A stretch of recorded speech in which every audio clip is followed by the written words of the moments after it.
राम राम सा। आज को प्रोग्राम है तो सुमेरपुर श्री राकेश जी मंडोरा हाथ और अण भाइयों ने अण करती लेन में निकले प्रोग्राम वास्ते। आ है मोरा आज के प्रोग्राम री जगह। प्रोग्राम है तो श्री मेलेडी माता उपासक दीपिका बुआ जी रा घरे। सब काम बाद में पहले भोजन करिए और मोल लोग करिए बैलेंस करिए और प्रोग्राम करिए शुरू।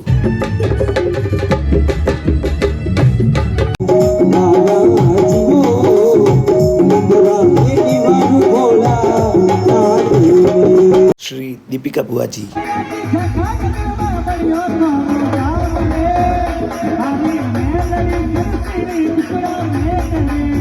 और अनन के लावा मोर ढोल वालों कोई के मैं थापे वजो ढोल में फसे भाई बे कोमड़ी लेंटर रही